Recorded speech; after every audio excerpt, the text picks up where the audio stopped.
नामक एक गांव में लक्ष्मीधर नाम का एक आदमी अपने दोनों बेटे रघु और कमल के साथ रहता था।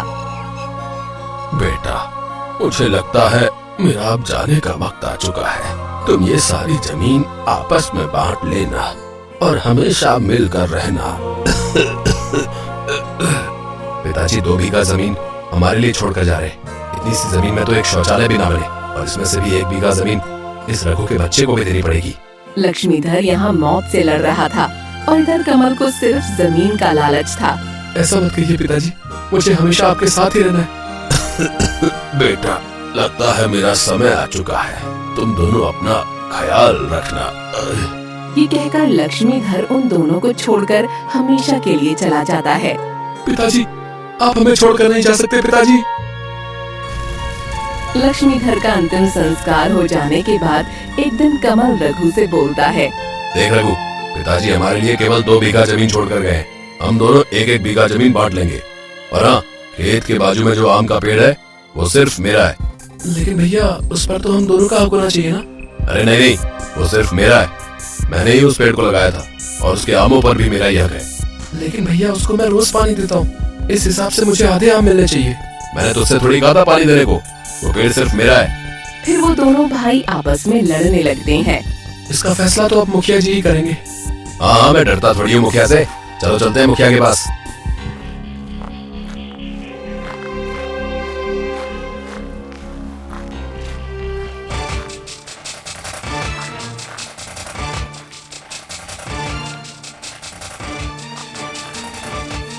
क्या हुआ रघु और कमल, तुम यहाँ क्यों आए हो? मुखिया जी, हमारे खेत के बगल में जो आम का पेड़ है वो सिर्फ मेरा है, क्योंकि वो पेड़ मैंने ही लगाया था। मुखिया जी, मैंने उस पेड़ को रोज पानी दिया है, तब जाकर उसमें आम आए। इस हिसाब से तो वो पेड़ मेरा होना चाहिए। अब आप बताइए मुखिया जी, वो पेड़ किसका है? ये तो तुमने मुझे मुसीबत में डाल दिया भाई। मुखिया कुछ देर सोचता है और फिर उसको घर में एक सिक्का दिखाई देता है और फिर मुखिया वो सिक्का अपने हाथ में रख लेता है। मेरे पास एक तरकीब है। मेरे हाथ में एक सिक्का है। इस सिक्के के एक तरफ लाल कलर और दूसरी तरफ नीला कलर है। तुमको इनमें से एक कलर चुनना होगा। फिर दोनों भाई एक एक कलर चुनते हैं। मुखिया जी, मैं नीला कलर लूंगा। और मुखिया जी, मैं लाल कलर लूंगा। अब मैं सिक्के को हवा में उछालता हूँ। जिसका भी कलर ऊपर आएगा उसको पेड़ का ऊपरी हिस्सा दिया जाएगा, और जिसका कलर सिक्के के नीचे आएगा उसको पेड़ के नीचे का हिस्सा दिया जाएगा। फिर मुखिया सिक्के को हवा में उछाल देता है। सिक्के के ऊपर लाल कलर आता है। अरे वाह, मैं शर्त जीत गया। मैं शर्त जीत गया। कमल शर्त जीत चुका है और शर्त के मुताबिक कमल को पेड़ का ऊपरी हिस्सा और रघु को पेड़ का निचला हिस्सा मिलेगा। फिर दोनों भाई अपने घर चले जाते हैं।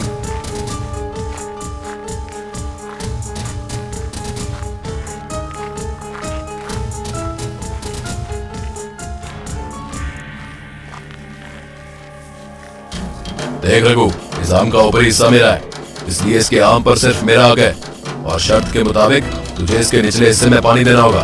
लेकिन भैया, मुझे इसमें से थोड़े से आम तो खाने दो। नहीं, इसमें से तुझे एक भी आम नहीं मिलेगा। अब जा और अपना काम कर। फिर रघु उदास होकर अपने घर चला जाता है। अब इन आमों को बेचकर मैं अच्छा पैसा कमाऊंगा और इस रघु के बच्चे को तो मैं लात मार कर निकाल दूंगा। फिर कमल कुछ आमों को टोकरी में लेकर बाजार चला जाता है।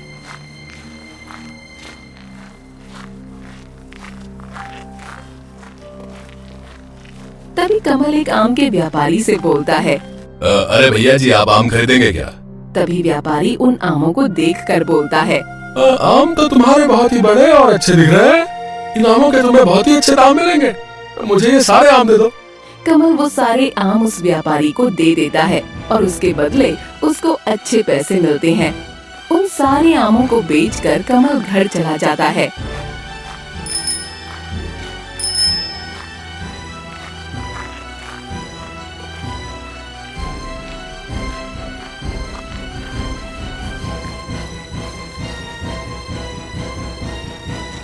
आज तो बड़ी अच्छी कमाई हुई। कल से मैं और ज्यादा आम ले आऊंगा। इधर कमल पैसे गिन रहा था और पास ही बैठा रघु उदास मन से ये सब देख रहा था। ऐसे क्या देख रहा है? जा जाकर पेड़ में पानी देकर आ। और हाँ, अगर एक भी आम को हाथ लगाए तो तेरी हड्डी पसली कर दूंगा। फिर रघु पेड़ को पानी देने चला जाता है।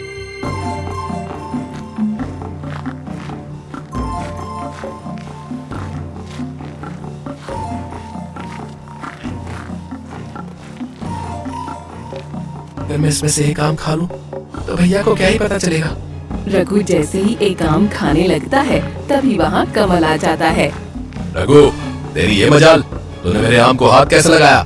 मुझे माफ कर दीजिए भैया, बहुत तेज भूख लग रही थी इसलिए मैंने एक आम खा लिया। क्या? तूने मेरा एक आम खा लिया? निकल जा मेरे घर से, अब मेरे घर में आने की कोई जरूरत नहीं है। भैया मुझे माफ कर दो, आपके बिना मैं कहाँ जाऊंगा? मेरा इस दुनिया में आपके अलावा कोई भी नहीं है।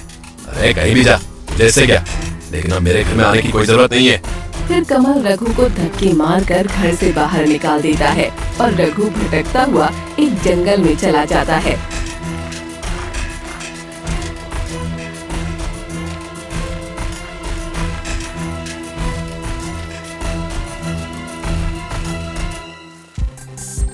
रघु जंगल में एक पेड़ के नीचे बैठकर रो रहा था।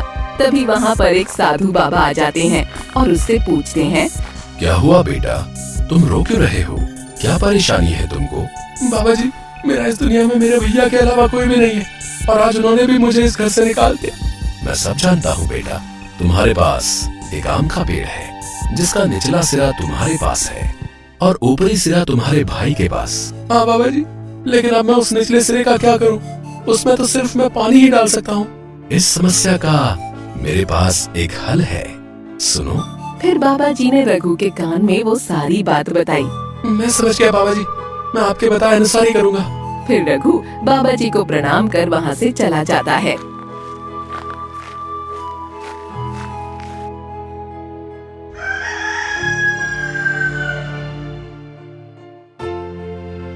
आज मैं ज्यादा आम तोड़ लेता हूँ, अगर ज्यादा आम बेचूंगा तो ज्यादा मुनाफा होगा। कमल अपने आप से बात कर ही रहा होता है कि तभी वहाँ रघु आ जाता है। भैया, मुझे भी इनामों का आधा हिस्सा चाहिए। तो फिर आ गया, और तेरे हाथ में ये कुल्हाड़ी कैसी? क्या तू मुझे मारने आया है? नहीं, मैं इस पेड़ को काटने आया हूँ। क्या तेरा दिमाग तो खराब नहीं हो गया है? ये सब तू क्या बक रहा है? भैया, शर्त के मुताबिक ये पेड़ का निचला हिस्सा मेरा है और मुझे घर बनाने के लिए इसका तना चाहिए, और मैं मेरे हिस्से का कुछ भी करूँ आप सामने से हट जाइए, नहीं तो आपके भी 2 टुकड़े कर दूंगा। अरे नहीं नहीं मेरे भाई, ऐसा मत कर। अगर तूने इस पेड़ को काट दिया तो फिर हम क्या करेंगे? मैं तुझे इसमें से आधा हिस्सा देने के लिए तैयार हूँ और तू भी अब मेरे साथ ही रहना, ठीक है? अब आया ना ऊंट पहाड़ के नीचे। ठीक है, मुझे मंजूर है। अब से इस पेड़ के आमों को हम दोनों भाई आधा आधा रखेंगे। फिर कमल रघु को उसमें से आधा हिस्सा दे देता है। अब मैं भी इन आमों को बेचकर अच्छे पैसे कमाऊंगा।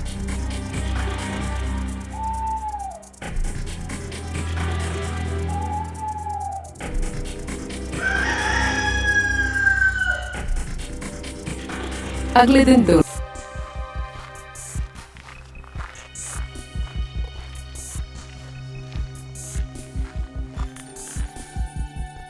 ये कौन है कमल? इसको तो मैंने आज तक नहीं देखा। मालिक, ये मेरा भाई है, आज से ये भी आम लेकर आएगा। अच्छा ठीक है, अब जल्दी से मुझे ये सारे आम दे दो, मुझे इनको लेकर बाहर जाना है। दोनों भाई अपने अपने आम उस व्यापारी को दे देते हैं और व्यापारी दोनों भाइयों को पैसे दे देता है। फिर वो दोनों भाई अपने घर चले जाते हैं। घर पहुंचकर कमल के दिमाग में खिचड़ी पकने लगती है। इस रघु के बच्चे को आधा हिस्सा देने से मेरा मुनाफा बहुत ही कम हो रहा है, मुझे कुछ तो करना चाहिए। रात को जब दोनों भाई सोने के लिए जाते हैं, रघु, मैं कुछ काम से बाजार जा रहा हूँ, तू घर पर ही रहना, मैं जल्द ही आ जाऊंगा। लेकिन भैया, आप इतनी रात को बाजार क्यों जा रहे हो? सुबह चले जाना। तुझसे एक बार बोल दिया ना, अब चुपचाप जाकर सो जा, मैं थोड़ी देर में आता हूँ। ये कहकर कमल बाजार चला जाता है।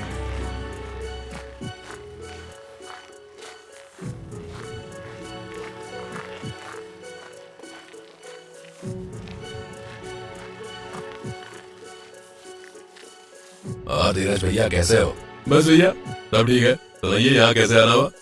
धीरज भैया, आपने बोला था ना कि आपके पास आमों को बड़ा करने की दवाई है, बस वही लेने आया हूँ। दवाई तो मैं आपको दे दूंगा, लेकिन बस इसके बारे में किसी को पता नहीं चलना चाहिए, नहीं तो हमको जेल भी हो सकती है, क्योंकि इस दवाई के पके आम खाने से लोग बीमार भी हो सकते हैं, समझे? ठीक है धीरज भैया, इस दवाई के बारे में किसी को भी पता नहीं चलेगा, बस आप मुझे वो दवाई दे दीजिए। फिर धीरज कमल को वो दवाई दे देता है और कमल उस दवाई को लेकर घर आ जाता है।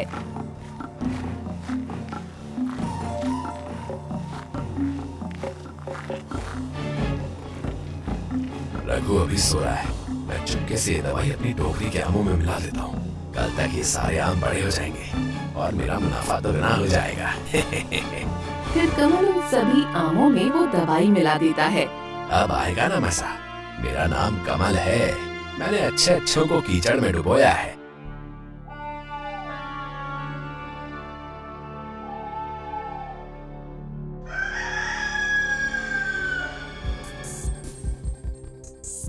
अगले दिन दोनों भाई अपनी अपनी टोकरी के आमों को बेचने के लिए बाजार जाते हैं।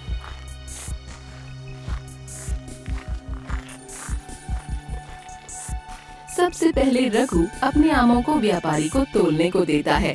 रघु, तुम्हारे आम 20 किलो हैं। ये लो तुम्हारे पैसे। रघु व्यापारी से अपने पैसे ले लेता है। ये लीजिए मालिक, इन आमों को भी तोल दीजिए। कमल, तुम्हारे आम 40 किलो हैं। ये लो तुम्हारे पैसे। भैया और मेरे आम तो बराबर थे, फिर उनके आमों का वजन मेरे आमों से ज्यादा कैसे हो सकता है? लगता है भैया ने कुछ आम चुरा लिए। कल पेड़ से आम मैं तोड़ूंगा। व्यापारी से पैसे लेने के बाद दोनों भाई अपने घर वापस आ जाते हैं।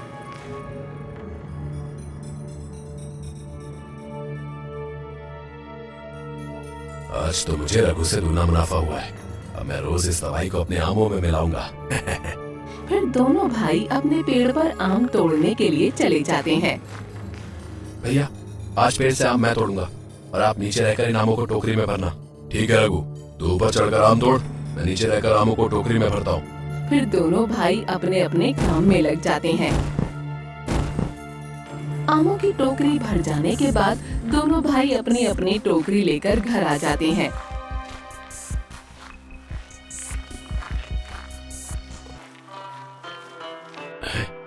दवाई तो खत्म हो गई। मुझे रात को दवाई लेने जाना होगा। रात को जब रघु सो जाता है तब कमल वो जहरीली दवाई लेने धीरज के पास जाने लगता है। जैसे ही कमल वो दवाई लेने जाता है तभी कमल के पैर की आहट से रघु की नींद खुल जाती है। अरे, ये भैया इतनी रात को कहाँ जा रहे हैं? मुझे इनका पीछा करना होगा। फिर रघु कमल का पीछा करने लगता है।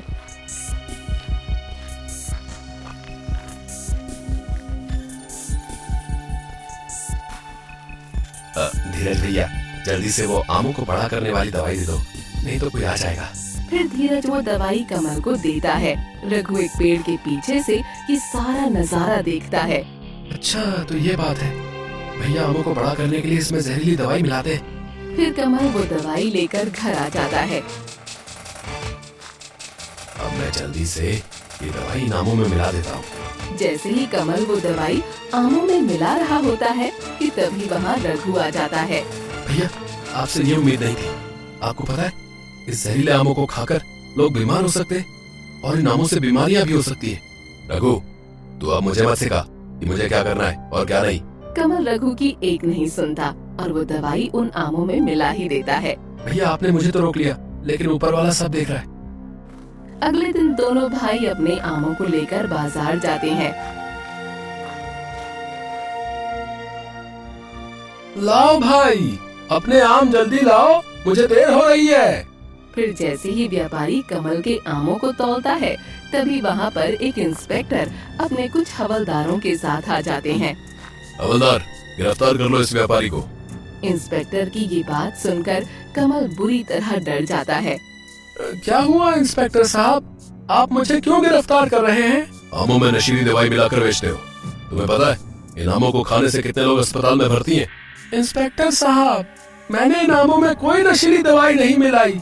मैं तो ये आम इन दोनों भाइयों से खरीदता हूँ। फिर रघु कमल से कहता है। कमल भैया, इंस्पेक्टर साहब को सच आप बताएंगे या फिर मैं बताऊं? मुझे माफ कर दीजिए इंस्पेक्टर साहब, मुझसे बहुत बड़ी गलती हो गई। ये सब मुझसे उस धीरज ने करने के लिए बोला था। तुम उसी धीरज की बात तो नहीं कर रहे जो नशीली दवाइयाँ बेचता है? चल, तो मुझे उस धीरज के पास ले चल। फिर कमल इंस्पेक्टर साहब को धीरज की दुकान पर ले जाता है। क्यों बे, नशीली दवाइयाँ बेचता है? मुझे माफ कर दो इंस्पेक्टर साहब, आइंदा ऐसी कभी गलती नहीं करूंगा। गलती दोनों ने की है, इसलिए सजा तो तुम दोनों को मिलेगी। अब खड़े क्या हो, गिरफ्तार कर लो इन दोनों को। इंस्पेक्टर साहब, मेरे भाई को छोड़ दीजिए, उसका कोई कसूर नहीं है। वो इस धीरज के बहकावे में आ गया था। फिर इंस्पेक्टर धीरज को जेल ले जाता है और कमल को छोड़ देता है। मुझे माफ कर दे मेरे भाई, आज मुझे समझ में आ गया है कि हमें लालच नहीं करना चाहिए।